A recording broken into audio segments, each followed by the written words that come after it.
Manhã RDC. Oferecimento Corsan. Estiagem extrema. Não lave o carro. Não lave a calçada. Corsan. Evoluir nos define.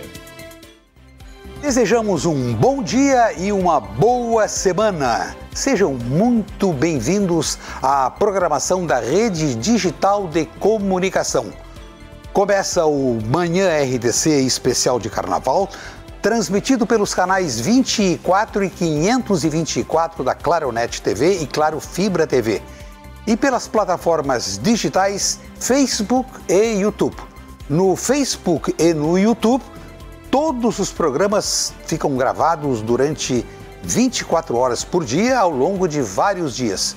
E nos acompanhe também pelo Twitter e pelo Instagram. Hoje é segunda-feira, 28 de fevereiro, último dia do mês. Muito bom dia, estimada colega Ieda Risco. Bom dia, Armando Burti. Bom dia para você que nos acompanha em casa. Não pulou carnaval porque não teve baile, não assistiu os desfiles porque o carnaval foi suspenso. Não tem problema, hoje a gente vai falar muito sobre carnaval aqui no programa.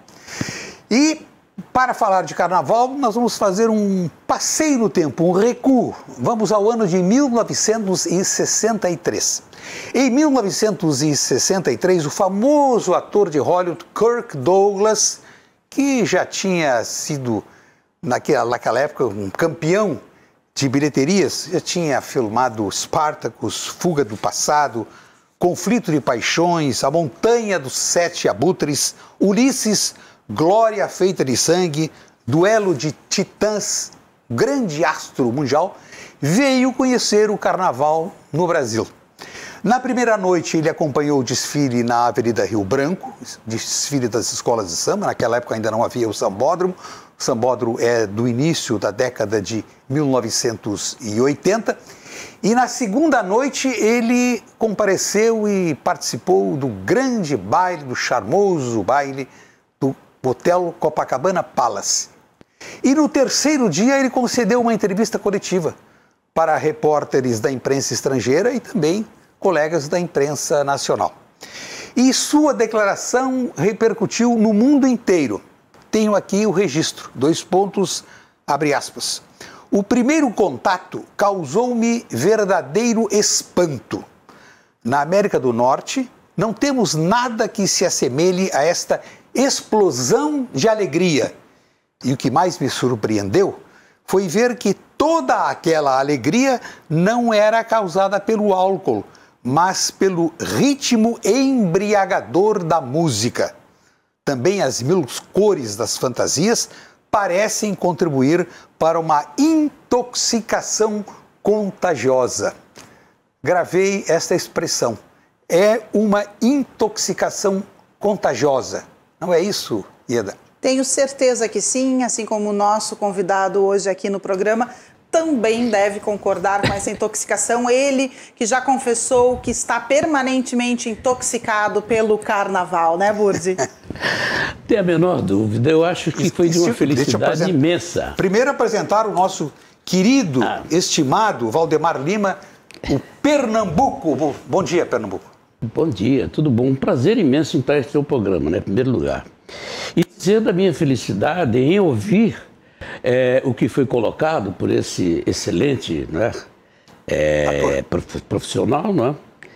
Porque na realidade é exatamente isso. O carnaval é uma explosão de alegria. O carnaval é algo que nos intoxica para o bem. O carnaval, na minha percepção, é a explosão democrática de maior dimensão humana. Porque você, ao se envolver com a alegria, ao passar a sua alegria e receber a alegria do outro, você realmente é feliz. Porque o ser humano, nós sabemos, não é um ser social e que ele precisa do outro. E é naquele exato momento em que a gente se encontra ali, não é? É como você estivesse em um outro planeta. É o planeta da felicidade, da alegria, da harmonia, da satisfação, do prazer, não é? Então é algo realmente intoxicante. Quando eu cheguei aqui, garoto, para vocês terem uma ideia, quando eu cheguei garoto aqui, eu senti uma falsa imensa, porque não tinha isso, né? O gaúcho, como é que eu vou dizer, eu fui aprendendo depois.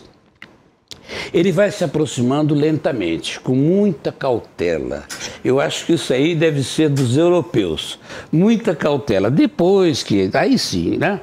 Então, eu senti muita falta daquela explosão, daquela coisa. No quartel, inclusive, tive problemas sérios, né? Porque, à época, nós que estávamos no quartel, não poderíamos andar se não fosse fardado. Uhum. E eu... Chegou o carnaval, foi uma loucura, porque eu estava num bar com outro amigo, um outro rapaz, e resolvemos fazer o carnaval, eu e ele. E criamos um bloco chamado Eu e Tu. Era eu e ele. Um bloco de dois. E tinha uma música criada por nós, né? Eu e Tu. Eu e Tu, eu e Tu. Vamos brincar para chuchu.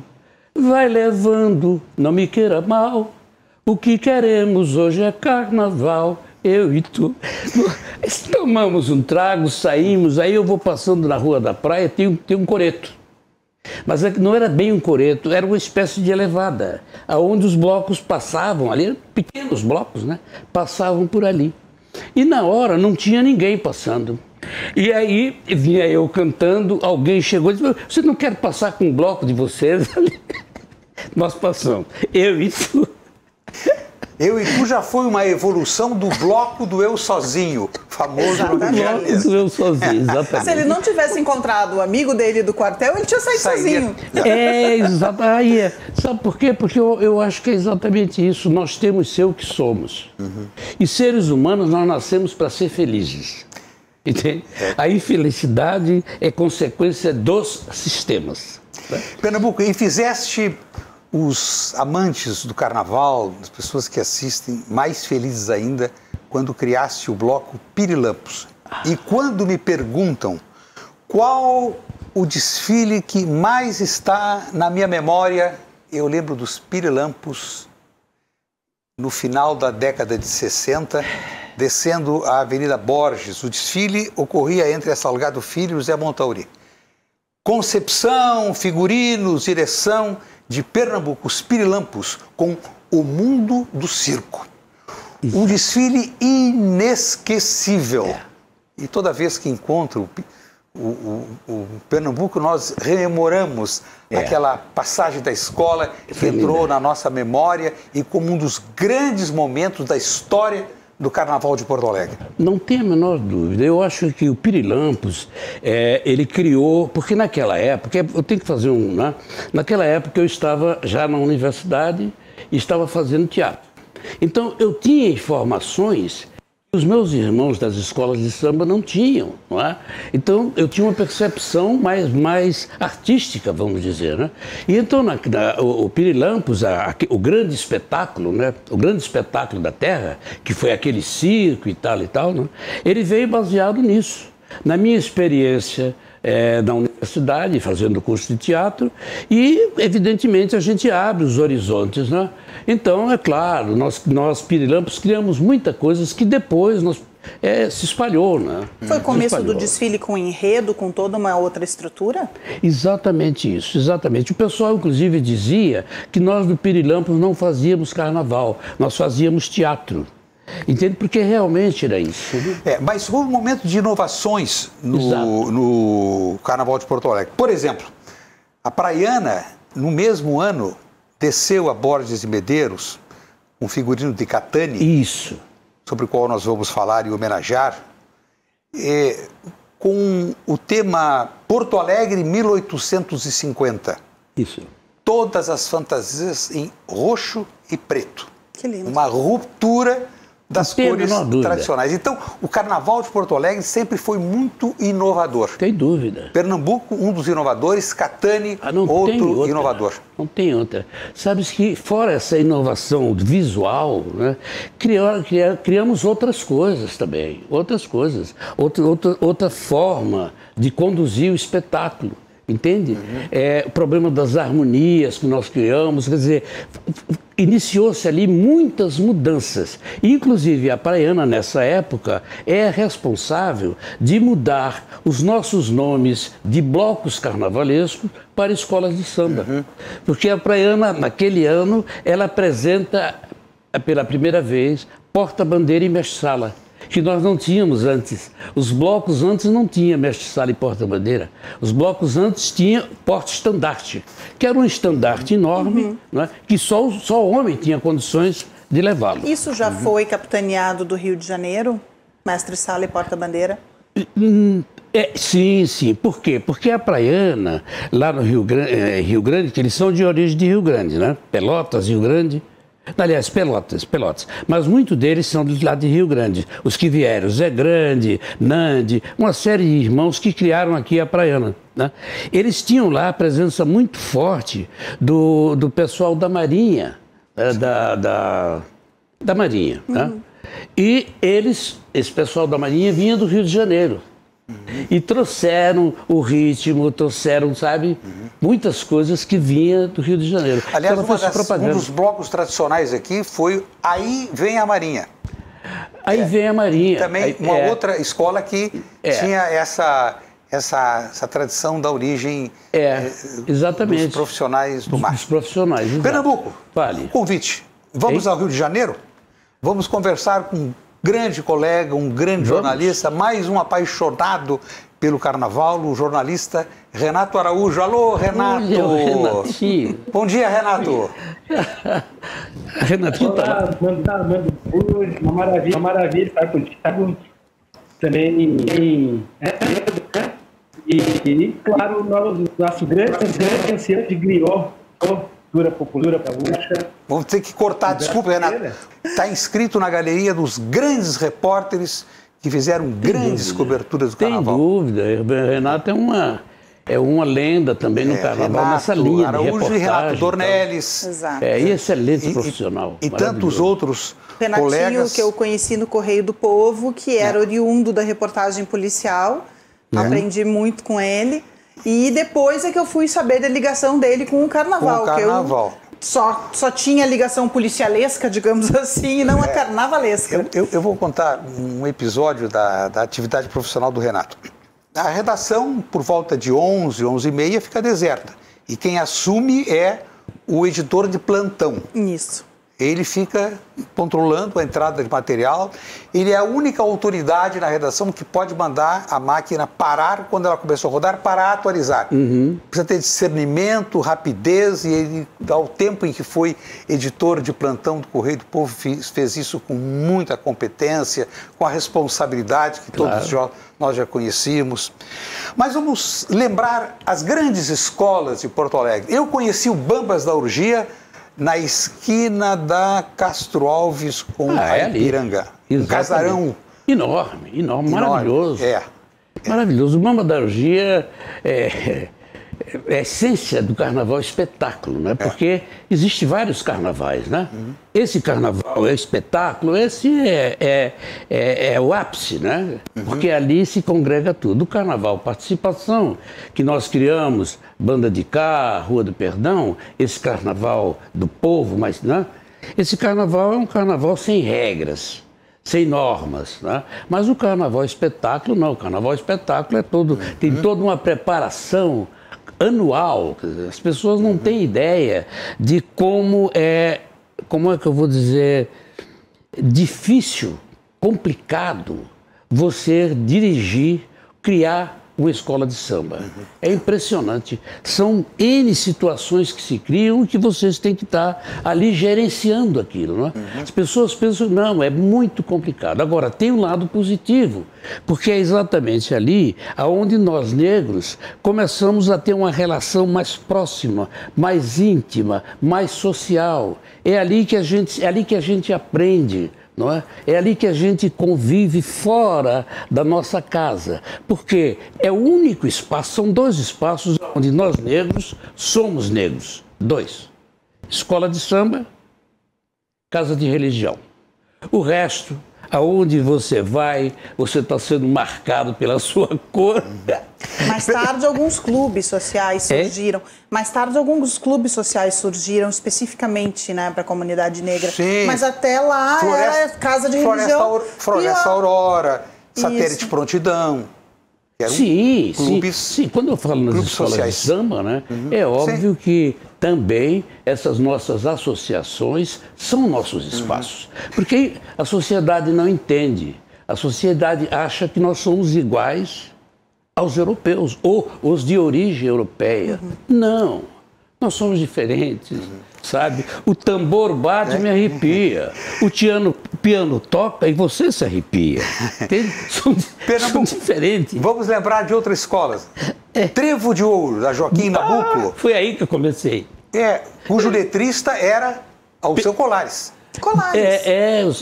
Mas quem mantinha o Trevo de Ouro, quem criou, é a família do Pedrinho.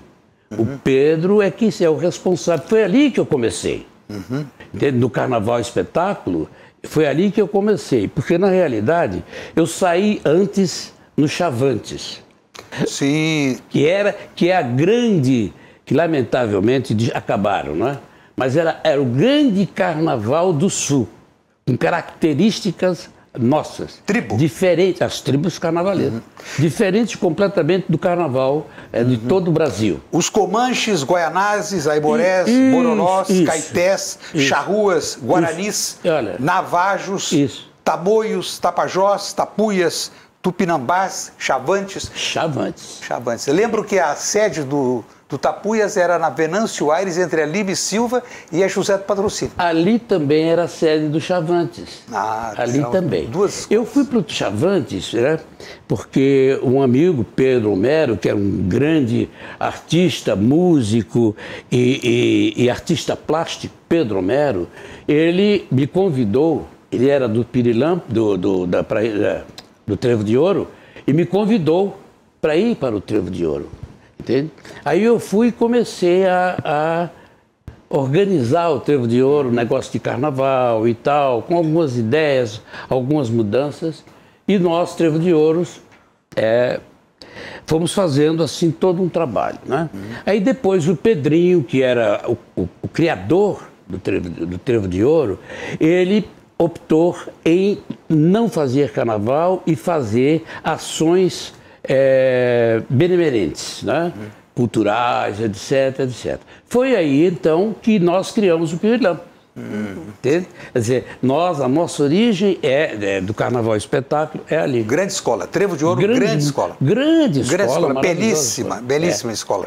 Fizemos muito trabalho. Vamos tentar um novo contato com o Rio de Janeiro? Vamos voltar ao Rio de Janeiro. Alô, Renato, vamos ver se o som melhorou. Alô, Armando Burge, alô, Ieda Risco, meus grandes amigos, pessoas com quem aprendi muito também a arte do jornalismo, né?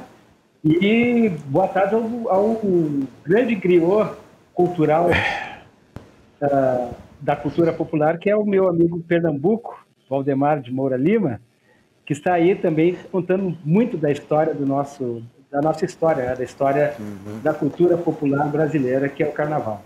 Renato, por quanto tempo fizeste cobertura de Carnaval? Vai somando aí os dedinhos. Vai faltar dedo.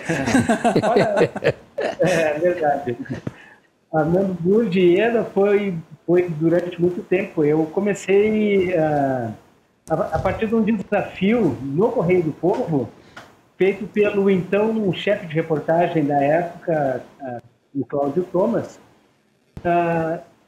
que me deu a oportunidade de começar a ser repórter. Então ele me achou que essa oportunidade podia ser através do Carnaval, me desafiou a fazer uma matéria na primeira pessoa, e então ali eu comecei esse trabalho. Ele associou o fato de eu gostar de Carnaval e o fato também de eu gostar de ser um repórter, de querer ser um repórter. Ele então me desafiou e eu fiz essa matéria e ali comecei. Então isso já vão desde mais de 30 anos. Né? Agora, Renato, quando tu começaste no Carnaval e tiveste que juntar o amante da festa com o jornalista, qual foi a coisa que mais te marcou para fazer essa primeira reportagem? Chegaste e viste o quê? Com qual Renato tu te encontraste para começar o trabalho? A ideia era a gente não mostrar que era mais visível, digamos assim, mas leva nos bastidores para montar essa arte. Então foi toda uma ideia. Eu me coloquei como um empurrador de um carro alegórico lá, e dali fiz contato com todas as pessoas que varriam, que colavam, que pegavam fantasias, que, enfim, puxadores de fio, todo o pessoal que estava nos bastidores, com aquilo por um pequeno cachezinho, e às vezes até uma bebida, uma refeição, muito mais pelo amor ao carnaval do que por esse trabalho, né? Muito digno, aliás. E a nossa ideia foi contar um pouco dessa história, e a matéria ficou por ser inédita, ela até ganhou um grande espaço no Correio do Povo, que já era já não era mais um standard antigo no jornal Correio do Povo. Então ele ganhou uma grande área no jornal e o tabloide. E aí começamos então a mostrar um pouco do nosso com relação ao carnaval. Depois que o Thomas foi para Florianópolis, o cargo foi assumido pela Rosane Frigéria, juntamente com a Denise Nunes, fizeram grandes coberturas para o Correio do Povo. Renato, eu te pergunto, de tudo quanto viste, acompanhaste, qual foi o ano e o desfile que mais te empolgou, que mais te encantou, que mais te ficou na memória? Que escola? Eu sou Damas da Urgia, até dá para ver pela cor da camiseta. É uma escola azul e branco, e ela é uma escola que... E muitos jornalistas apaixonando por essa escola também, como a própria Rogéria, e se apaixonando pela escola, porque é representável, a escola mais antiga hoje em atividade no Rio Grande do Sul, uma das mais vencedoras. E olha, difícil relatar o desfile que mais me marcou. Eu estou falando também das coberturas de Porto Alegre e do Rio de Janeiro, onde eu estive verdes, e são tantos os carnavais que me marcaram que é difícil relacionar um ou outro. Nós precisaríamos de umas 3 horas aqui para contar todas as histórias, né? Aproveitando que tu estás no Rio de Janeiro, qual é a situação neste momento no Rio, no que se refere a carnaval? Uma boa pergunta, Ieda. Nós estamos vivendo o carnaval em tempo de pandemia. E isso gerou uma série de expectativas, adiamentos, tiveram que tomar medidas para que pudesse se adaptar à realização do evento, sem que isso prejudicasse a população, enfim, a saúde da população, né? Teria que ser todo um controle sanitário, e essa é a ideia que tem sido permeada, tem feito com que as pessoas, para evitar que não ocorra o carnaval. Mas isso também gerou um preconceito, veja. Isso eu acho que tem que se dizer. Passou muito grande não haver alguma transmissão desse vírus à população, e se evitando a carnaval. Acontece uma série de outros eventos, ou o futebol, enfim, em que não há essa preocupação como há a preocupação relacionada ao carnaval. Isso infelizmente aconteceu. O carnaval nem tinha começado ainda, só vai começar no próximo fim de semana, né? Mas já há um mês, mais ou menos, se pensou em adiar. E há um adiamento dessa festa para o mês de abril, aqui no Rio de Janeiro, e possivelmente para o mês de maio, lá em Porto Alegre. Então, isso é em função dessa pressão que a sociedade, de um modo geral, teve com relação ao carnaval em específico, não tendo a mesma preocupação com os demais eventos culturais, enfim, shows, espetáculos, ou a entrada. Nós vamos voltar a esse tema, inclusive eu vou querer a tua opinião e a do Pernambuco, Burdi, porque houve a suspensão, inclusive, da quadra de uma escola de samba aqui em Porto Alegre, e essa pressão realmente com relação a essa festividade que é vista como vinculada à comunidade negra, a gente precisa debater e saber por que outros espetáculos e outras coisas não foram suspensas em função da Covid. Minuto Simers. O Sindicato Médico do Rio Grande do Sul atua na proteção, na saúde e da valorização dos médicos através da defesa política, jurídica, contábil, ofertas e serviços totalmente especializados aos médicos. Associe-se ao Simers e tenha qualificadas facilidades em sua vida profissional e pessoal. Ligue prefixo 51 3027 3737. Simers, defender os médicos é defender a saúde. Rápido intervalo e voltamos a conversar sobre Carnaval no Manhã RDC. Até já.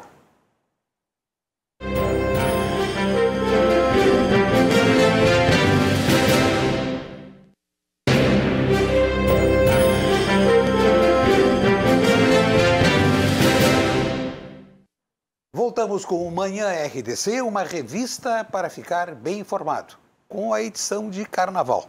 Agradecemos por sua companhia e as mensagens recebidas de Hilda Santos, Eva Schlecht, Andressa Fernandes, Rejane Luz, Rosane Veiga, Vivi Araújo, Carlos Borba e Marta Bossardi. Ieda. Aqui no estúdio com a gente, Pernambuco, trazendo muitas informações da história do Carnaval de Porto Alegre, do Rio Grande do Sul e do Rio de Janeiro. Nós estávamos conversando na saída do bloco com Renato Araújo, jornalista, meu ex-colega querido, que eu estava com muitas saudades, e que nos trouxe um questionamento muito importante, né, Renato, na saída do bloco, que é com relação à Covid ter sido usado como justificativa para suspender Carnaval em função de aglomerações, mas em compensação nós temos boates abertas, festas sendo realizadas, futebol em andamento com torcida nos estádios. Isso é uma questão racista? Sem dúvida, esse componente existe. Não há uma preocupação, tamanha preocupação com relação aos shows de grandes artistas que aglomeram centenas de milhares de pessoas no litoral, por exemplo, tanto no litoral do Rio de Janeiro, de São Paulo, Rio, enfim. E também não há preocupação com os estádios que estão praticamente lotando com 50, 60 mil pessoas, ou de 10 mil a 60 mil pessoas, enquanto que se isso o Carnaval para maio de Porto Alegre que reúne lá em torno de mil pessoas cada noite, cada vez. Nós tivemos até pouco tempo uma festa da uva e que está ocorrendo, inclusive, vai haver desfiles, vai haver uma série de pessoas que estão indo para lá. E claro que a organização deve estar tendo toda uma preocupação com os cuidados sanitários. Entretanto, não houve um clamor para que a festa fosse suspensa, como tem sido com o Carnaval. Então, se ia pouco a respeito da Escola de Samba Imperatriz Dona Leopoldina, que fica lá na zona norte da capital. E essa escola teve, há pouco tempo, uma intervenção da prefeitura, reunir secretarias, claro, um aparato policial gigantesco, talvez, para o tipo de ação que eles estavam fazendo, que era simplesmente interditar uma festividade que seria realizada lá, e em função de coisas como a alegação dada que não havia condições de prevenção a incêndio na quadra para que se realizasse esse evento. O que chamou a atenção é o aparato policial que estava acompanhando lá e a ação que não houve nenhuma possibilidade de negociação. Cada reclamação que os bombeiros faziam a respeito do PPCI, né, que é o Plano de Prevenção de Combate ao Incêndio, e todos os itens acabavam sendo apresentados pelos dirigentes da escola. Entretanto, não havia muito a vontade de ceder e eles acabaram achando que uma quadra que é aberta, que tem 3 áreas de saída inclusive uma de emergência, é uma quadra que não é um pavilhão fechado e é separada da rua apenas por um muro, tivesse todo o tipo de elementos de prevenção de incêndio que era cobrado e que normalmente é cobrado casa noturna em um ambiente fechado. E isso acabou assoando o alarme, como disseram Valescos, contra a intolerância. Havia uma intolerância, ficou claro que havia uma intolerância à escola de samba e, em última análise, contra o Carnaval de Porto Alegre. Eu ouvi tua opinião sobre esse fato envolvendo a escola de samba. Bom, então não vai falar o carnavalesco, né? Vai falar o crítico. Eu acho que essa violência ela é histórica, não é de hoje, ela é histórica, né? A cultura popular brasileira, negra, ela é perseguida historicamente, não é? Eu, inclusive, fiz um texto, coloquei aí, dizendo o seguinte, que os gestores, as pessoas responsáveis, né, elas precisam ler a história, precisam entender que Brasil que elas vivem, entende? Porque a violência realizada com a escola de samba Imperatriz Dona Leopoldina, ela nos reporta sei lá, a Idade Média, não, a Idade Média não, mas pelo menos vamos lá aos sessentistas, né? Vamos lá ao colonialismo e ao imperialismo. Por quê? Porque a forma como foi feita é violentamente estúpida, agressiva, para assustar a comunidade. Entende? Intimidar. Para intimidar a comunidade. Quer dizer, a coisa foi um espetáculo assim de como se tivesse ali na escola de samba, né, o maior procurado pela polícia, sabe, o maior traficante do mundo, não do Brasil, do mundo. Porque foi um aparato militar de guerra, assustador. Mas fazem isso para exatamente inibir a negrada. Né? Quando eu coloco para vocês que nós negros somos humanos, todos somos humanos, mas nós negros somos humanos diferentes, como vocês são humanos diferentes. Nós temos sensibilidades que vocês não têm, e isso não é respeitado. Quer dizer, coloca-se todo mundo dentro de uma visão histórica completamente ultrapassada e realizam ações daquela forma. Porque na época da escravização, se colocava o negro, mandava-se chibatear por outro negro e chamava para ver. Olha o que é que nós estamos fazendo com esse. Vamos fazer com qualquer um que se atreva a se colocar contra nós. E isso aconteceu ontem. E nós não estamos mais, né, em essa época. Nessa época, nós negros éramos considerados seres andantes. Não éramos considerados seres humanos, entende? Porque para exatamente fazer o que eles faziam conosco, eles teriam que tirar a nossa alma, eles teriam que tirar a nossa percepção intelectual de ser humano. Eles precisavam trabalhar conosco como que a gente trabalha com qualquer animal. Então isso se repetiu, isso é uma violência inominável. O Estado não pode fazer isso. O governador, o prefeito, precisa pedir aos seus subordinados, que são, não é? Afinal de contas, o governador são eles, são subordinados, para fazer um curso intensivo de história do Brasil. Porque se eles não lerem, me parece analfabetos. Entende? Com relação à história do Brasil, analfabetos. Porque a forma como nos agrediram, a forma como foi feita, ela é assustadora. Me lembra muito os filmes onde a gente vê os alemães agindo com relação aos judeus. Impressionante, impressionante. Eu fiquei pasmo quando tomei conhecimento disso aí. Agora, é preciso se dar um basta nisso. E quem pode dar um basta nisso é a educação. Esses caras, esses gestores, essas autoridades precisam voltar para a escola.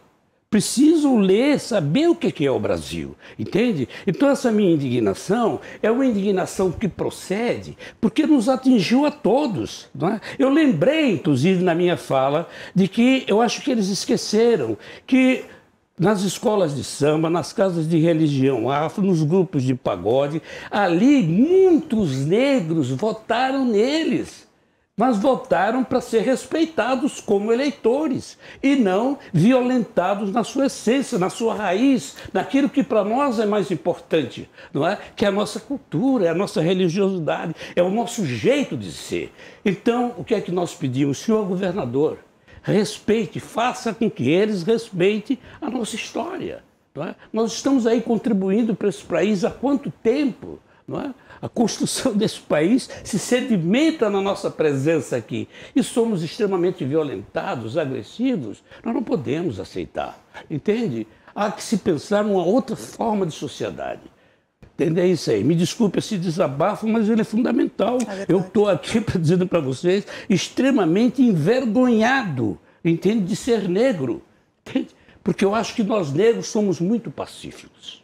Aceitamos com muita facilidade as violências postas pelos racistas, fascistas, não é? E, evidentemente, na sequência, corruptos. Sem querer diminuir o peso que esse assunto precisa ter, eu queria retomar o assunto dos desfiles de carnaval, isso é bom. Pedindo para que vocês falem um pouco sobre grandes escolas que nós temos. Eu confesso que eu sou gremista, mas eu tenho uma paixão pela Imperadores. Podemos começar por eles?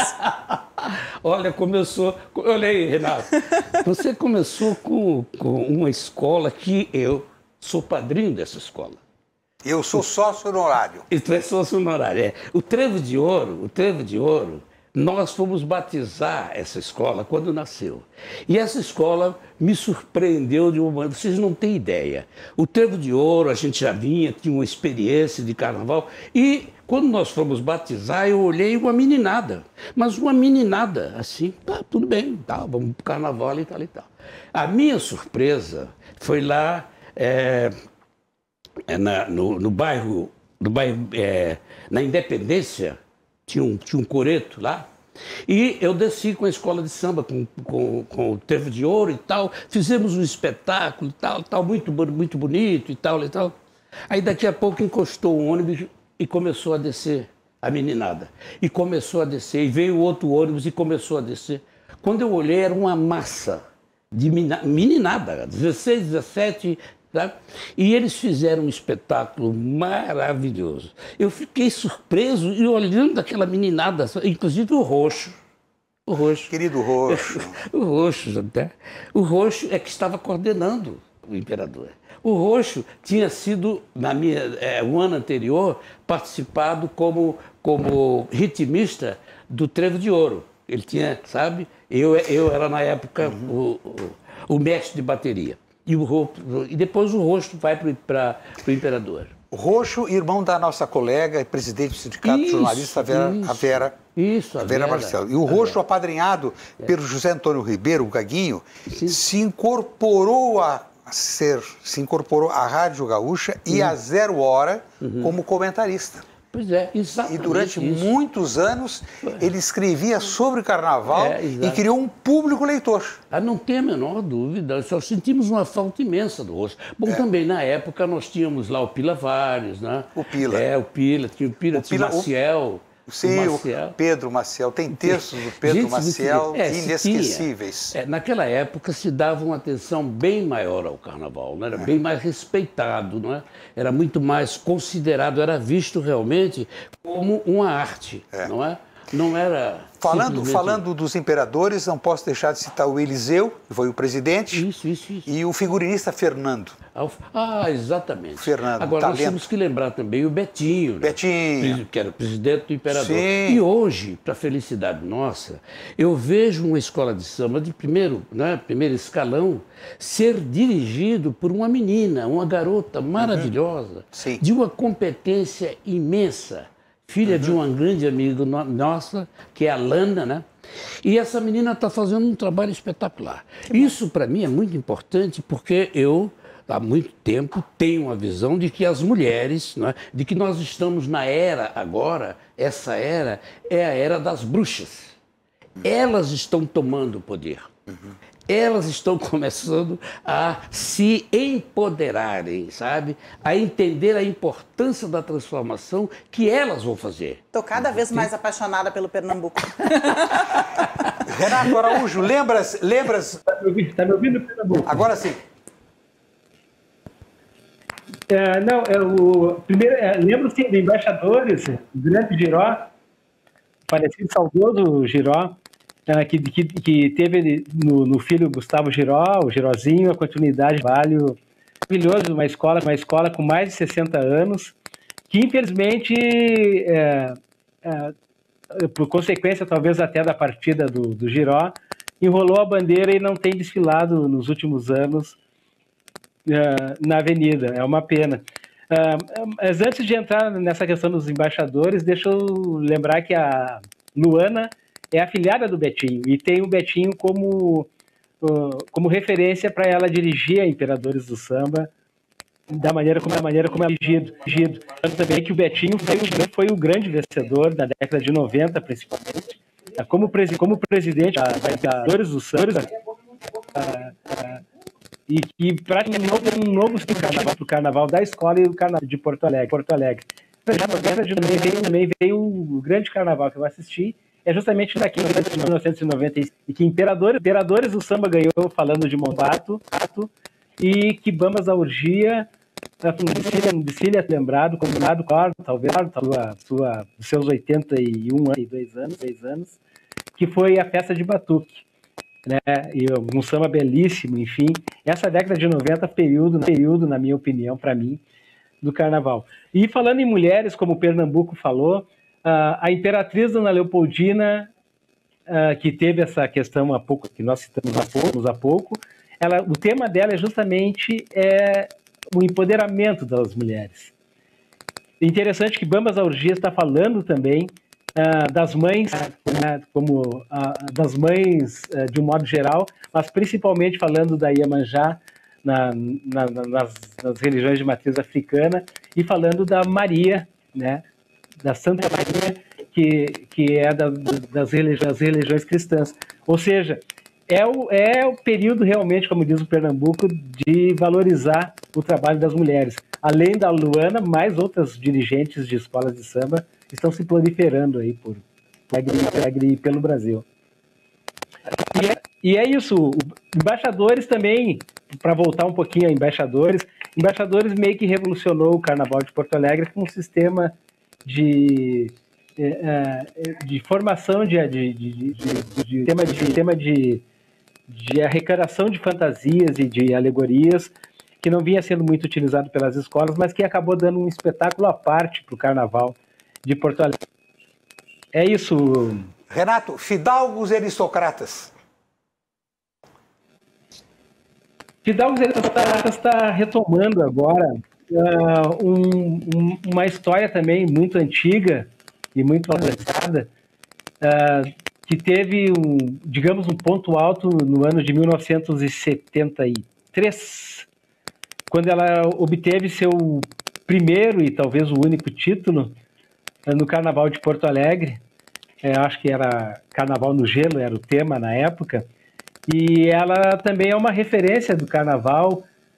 Fidalgos da tia Regina, do tio Borges, que durante muito tempo se mantiveram aí ativos no Carnaval de Porto Alegre, é uma referência, talvez o Pernambuco um pouco mais do valor cultural dessas duas escolas, tanto da Embaixadores como da Fidalgos, e como escolas de resistência de uma cultura popular que até hoje, como nós dissemos também há pouco, vem enfrentando uma série de questões que querem impedir que elas permaneçam, que elas continuem desenvolvendo cultura popular. Então, nessas duas escolas, nós temos aí, junto com Imperadores, com Bambas da Orgia, Acadêmicos e tantas outras, resistência da nossa cultura popular. A respeito do Fidalgos, tem uma história maravilhosa.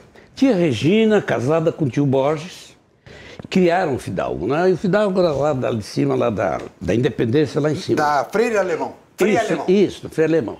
E o que aconteceu? Houve uma época do Carnaval em que a prefeitura, que já não tinha não nos dava nenhum apoio, o apoio era simplesmente umas latinhas de tinta, alguma coisa assim, naquele ano resolveu não dar nada. E eu e mais alguns companheiros ficamos muito revoltados e resolvemos, né, jovem, né, resolvemos, olha, o caso é o seguinte, não vai ter carnaval esse ano. Vamos passar pelas escolas, eu saí, né, dizendo exatamente isso, não vou não vão, é um absurdo, tal, argumentando. Bem, cheguei no tio Borges. Aí o tio Borges me olhou, gostava muito de mim. Quando eu cheguei, ele fez uma festa, querido, blá, blá, blá. Bom, aí eu cheguei e falei para ele, olha, tio Borges, é o seguinte, está havendo um desrespeito violento dessa prefeitura conosco. Não nos dão apoio, não nos ajudam, não fazem absolutamente nada, não é? E criam uma ideia de que o carnaval que nós fazemos são eles que fazem. Então, vamos dar uma parada nisso. Ele refletiu, pensou, disse, Pernambuco, meu querido, se nós fizermos isso, nós vamos fazer o que eles querem. Eles querem acabar com o carnaval. Olha para mim. Grande lição, grande lição. Então, eu jovem peguei do meu griot, né, exatamente essa lição. Nós não podemos fazer aquilo que o opressor quer que a gente faça. Né? Nós temos que ter o entendimento de que a nossa cultura é nossa e que tem que preservá-la somos nós. Nós temos que ter a mesma concepção que tem, por exemplo, os judeus. Os judeus preservam, né, de todas as formas, a sua visão de mundo, a sua religiosidade, são realmente uma etnia que tem respeito à sua história e ao seu passado. Enquanto nós negros não tivermos essa consciência, nós vamos ficar, evidentemente, sendo conduzidos, como somos até agora. Porque é importante, só para fechar essa fala, é importante o seguinte, né? Nós, negros, temos essa consciência, mas nós não temos unidade.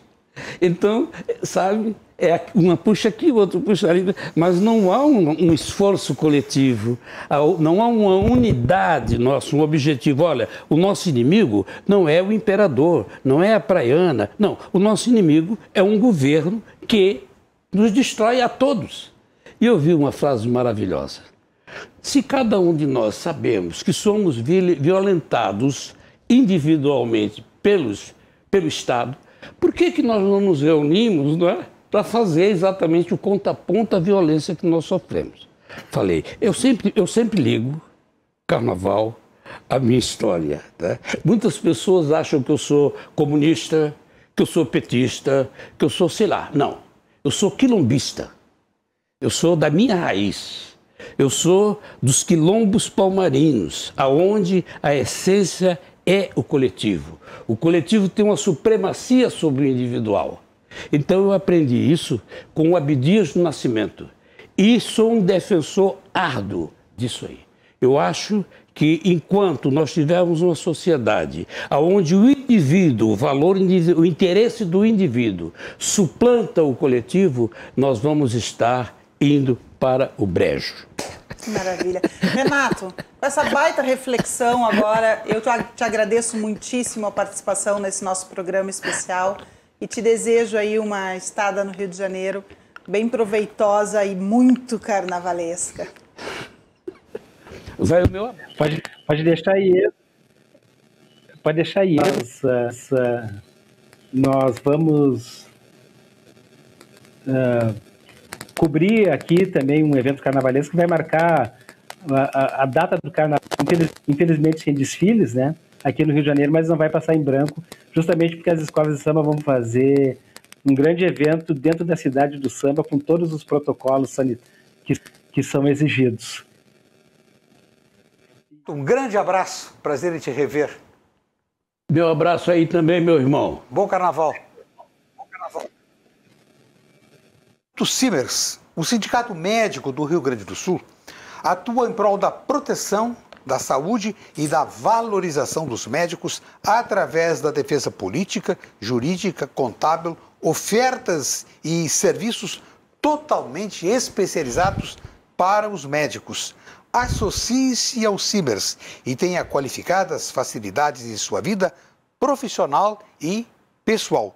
Ligue prefixo 51 3027 3737. Simers, defender os médicos é defender a saúde. Rápido intervalo e voltamos para o último bloco desta edição especial de Carnaval do Manhã RDC.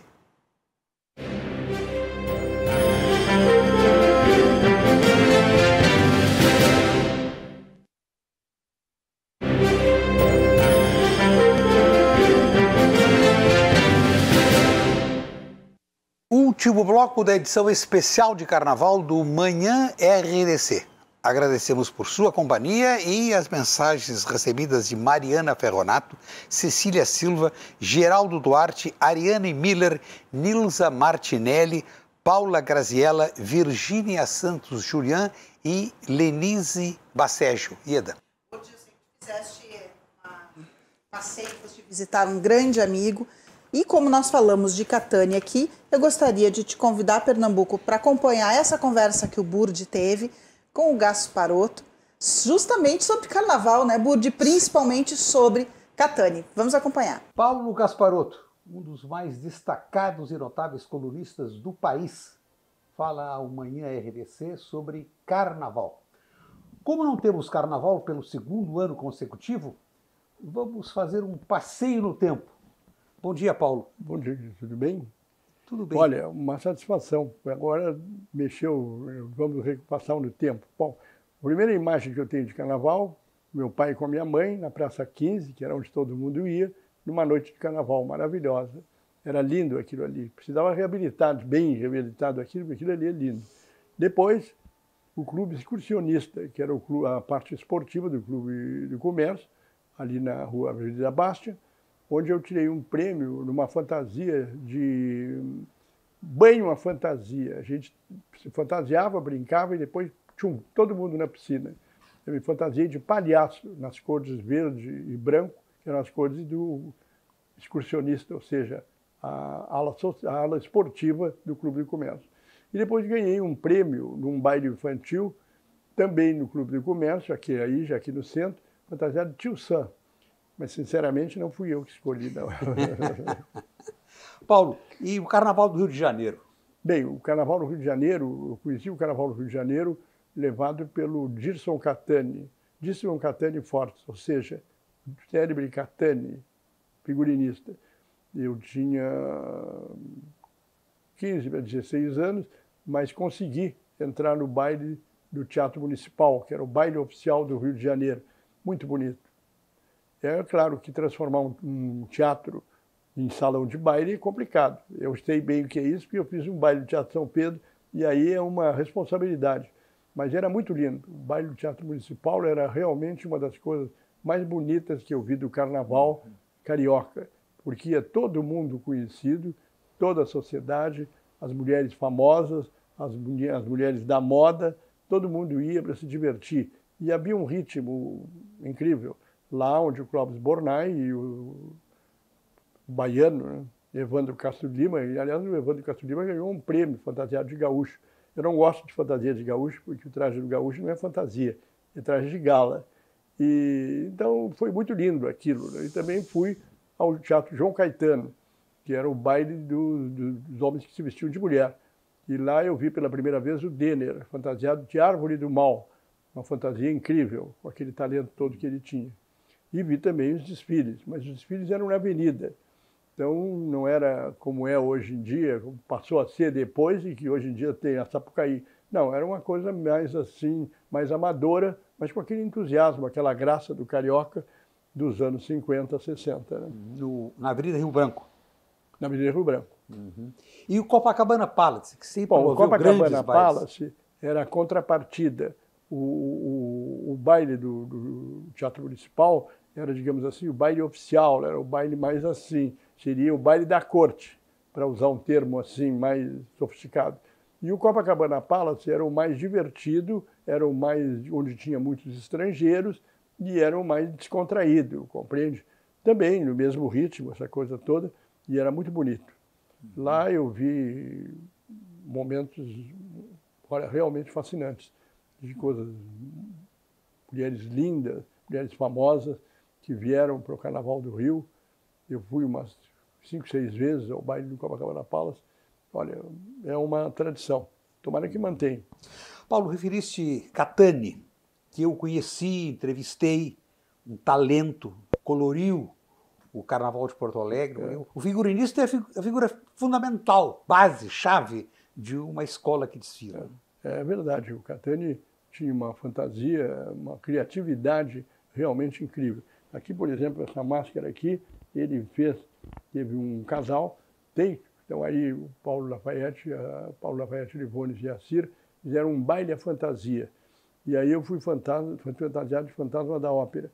Então ele se inspirou no fantasma da ópera para fazer essa máscara aí. E muitas outras coisas que ele fazia, desenhos incríveis. Ele era um artista, ele desenhava muito bem e, além disso, ele orientava as criações, como as escolas de samba, que ele fez várias. Aí... Eu lembro que ele desenhou e fez o figurino da Praiana, final da década de 60. Ele se lançou mesmo com a Praiana.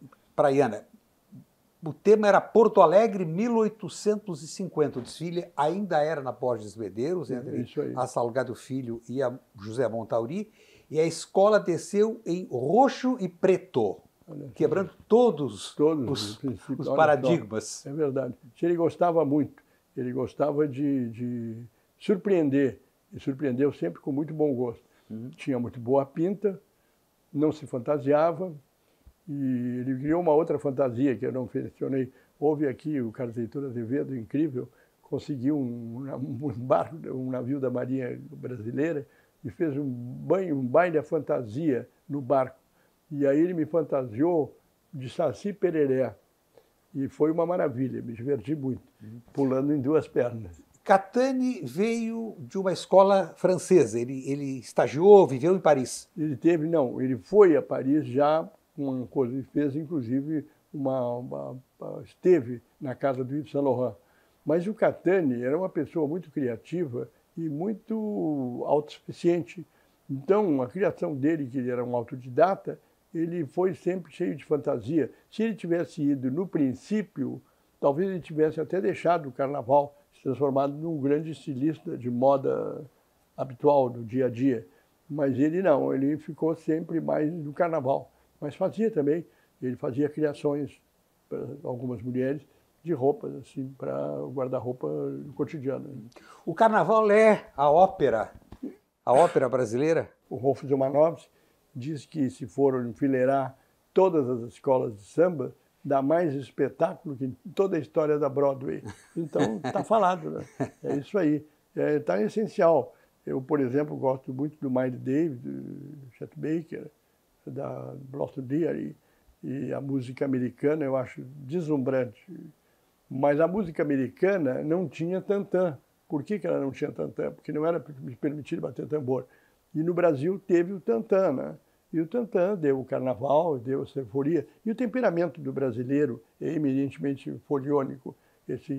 Essa sede de diversão, de alegria, enfim, de envolver tudo com emoção divertida, criou o carnaval, que é uma marca bem característica. Eu já passei uma vez, nunca me esqueço, eu adoro a Alemanha, e uma vez passei o carnaval na Alemanha, então eu achava graça, né? Porque é bonito, é muito bonito. Também já passei o carnaval em Veneza, é muito bonito, mas acontece que o carnaval brasileiro tem uma selvageria, uma efusão que não existe nos outros países, né? Nem em Veneza, que é o cenário mais lindo do mundo, que é muito bonito, mas não tem nada a ver, né? É uma outra batida para ser bem brasileiro, né? Paulo, muito obrigado. Obrigado eu. Satisfação. Já que não temos carnaval, e recordar é viver, como diz aquela marchinha lá dos anos 50, né? Recordar é viver e é agradável, principalmente carnaval. Muito obrigado, Paulo. Obrigado eu. Bom carnaval. Chegamos ao final da edição especial do Manhã RDC dedicada ao carnaval. A edição de amanhã vai continuar tratando de carnaval. Agradecemos a companhia de todos, a presença do nosso estimado Valdemar Lima, Pernambuco. Um grande abraço, Pernambuco. E essa recordação fez muito bem a todos. Eu agradeço e quero dizer que fiquei muito feliz, né, em ter a oportunidade de fazer essas recordações. Recordar é viver. É viver. Ieda, muito obrigado. Exatamente. Muito obrigada mais uma vez, Pernambuco. Fiquei apaixonada por ele. E eu desejo, olha, um excelente carnaval para todos. Aproveitem ainda esta segunda-feira com moderação. A seguir, Pode Chegar. Voltaremos amanhã às 9h30.